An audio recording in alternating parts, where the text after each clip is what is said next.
Okey, Assalamualaikum dan salam sejahtera. Hari ini saya ingin unboxing sebuah dashcam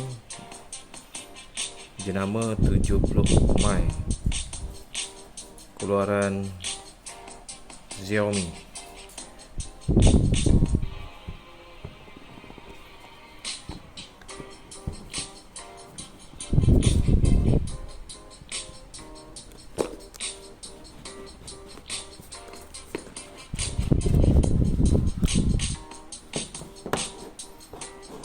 Okey, dalam ada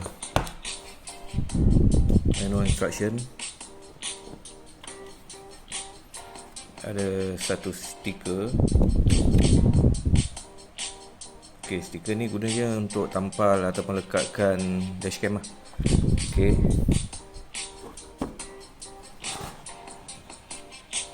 Okey. Dashcam.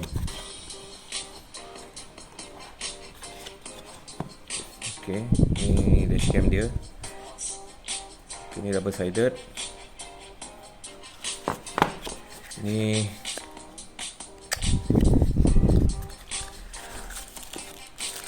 okey, ini USB charger, car charger. Okey, ni tujuan dia untuk supply power lah kepada dashcam. And lastly, apa dalam ni? Okey, ni adalah kabel USB cucuk kepada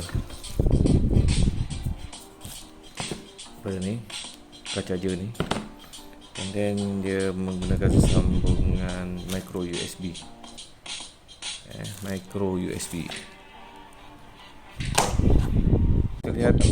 Kita lihat apa yang ada dekat dashcam tu sendiri. Okey, ni ada switch. Ni kamera. Okey, di tepi sebelah sini ada slot micro SD.